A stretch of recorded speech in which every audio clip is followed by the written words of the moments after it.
Hey there, fellow time traveler. Do you remember the days when movies had the power to transport us to enchanting worlds, leaving us spellbound with their charm? Well, if you were lucky enough to catch the 1973 classic, Lost Horizon, you're in for a delightful trip down memory lane. Lost Horizon. It was a cinematic gem that swept us away to the mystical Shangri-La, where time seemed to stand still.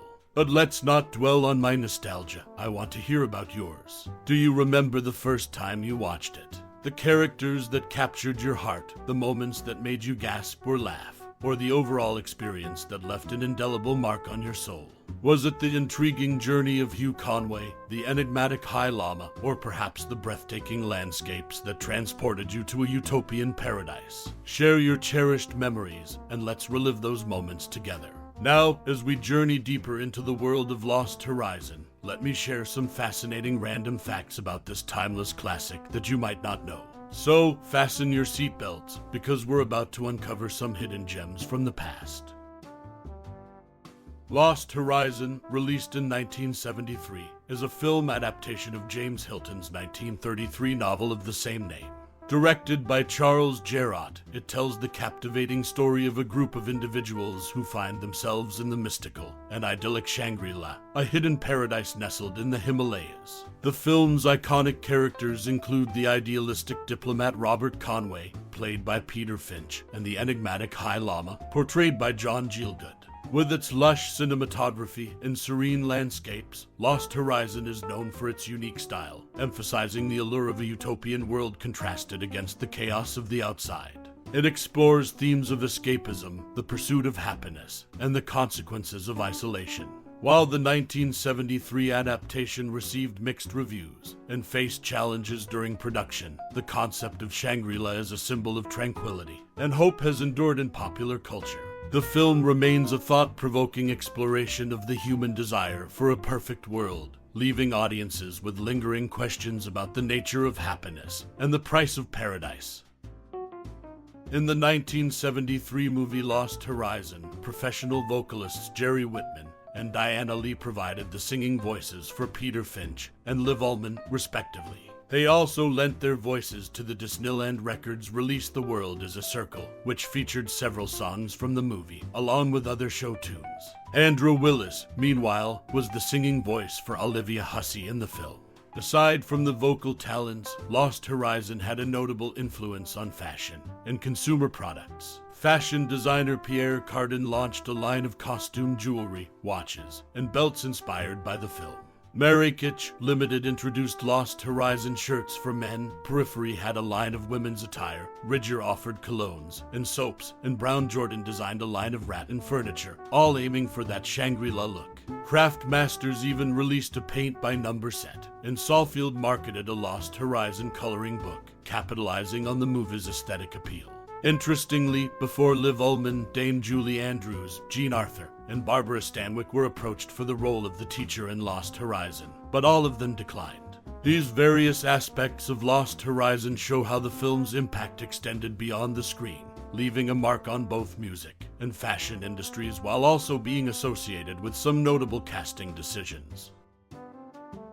In 1973, the movie Lost Horizon hit theaters with high hopes, but it turned out to be a colossal disappointment. Esquire magazine went as far as dubbing it the worst movie of the year, and critic William Wolfe minced no words, calling it atrocious, lame-brained. Some $6 million was spent on this worst of worst remake. One interesting tidbit from this cinematic misadventure involves Jerry Whitman, a touring backup singer and session vocalist. He was contractually obligated not to reveal his vocal participation. As Whitman later revealed, they didn't want me capitalizing on it or putting out a press release. However, with the movie's reputation in tatters, he quipped, "But the movie turned out to be such a bomb, I don't think anyone would care if I talk about it now." Notably, even acclaimed actor John Gielgud, who was part of the cast, expressed his misgivings about the film. In letters published in 2004, Gielgud wrote to Dame Edith Evans, saying, "The part is an idiotic walkabout, not a moment that gives one the slightest opportunity to act, and I feel a bit ashamed of the bribery that makes me accept it."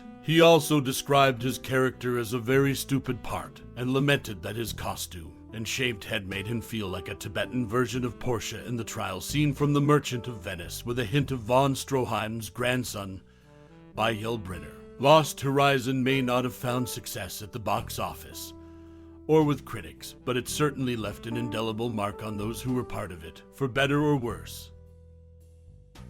In 1973, producer Ross Hunter ventured into a new chapter of his career by making Lost Horizon for Columbia Pictures. This marked a significant shift for Hunter, who had previously enjoyed a string of hits with Universal Pictures over a span of more than 20 years. His successful films included classics like Imitation of Life, Madam X, and Airport. However, Lost Horizon turned out to be a commercial failure, and it marked the end of his association with Columbia Pictures. The film's troubles didn't end with its box office disappointment. Lost Horizon found its place in cinematic history for a different reason. It secured a spot among the 100 most enjoyably bad movies ever made in the book The Official Razzie Movie Guide by John Wilson, the founder of the Golden Raspberry Awards. While the movie may not have been a critical success, it found a peculiar appreciation among those who enjoy so-called bad movies. One of the factors contributing to Lost Horizon's mixed reception was its soundtrack.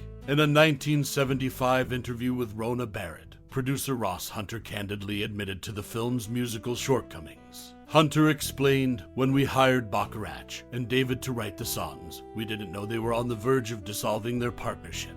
When they finally delivered the music, we were already deep into pre-production.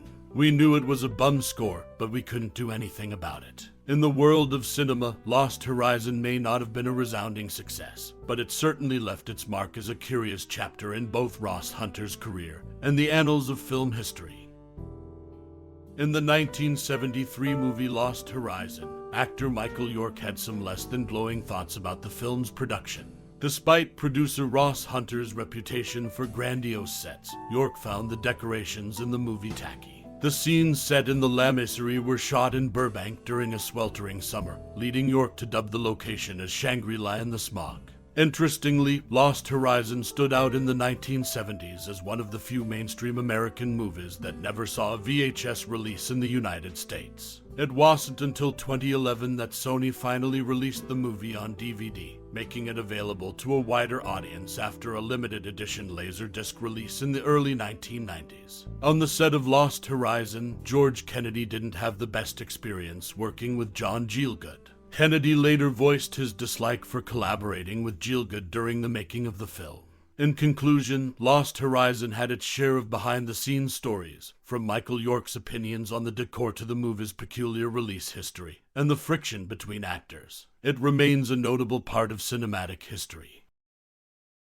As we bid adieu to our journey through the mystical world of Lost Horizon, I invite you to take a moment to ponder the threads that connect you to this cinematic masterpiece. What is it about this 1973 gem that tugs at your heartstrings? Is it the enchanting Shangri-La, the character's timeless pursuit of inner peace, or perhaps the haunting melodies that linger in your mind? Lost Horizon transcends mere celluloid. It's a tapestry of dreams and aspirations. It beckons us to reflect upon our own quest for happiness, the pursuit of our own personal Shangri-La.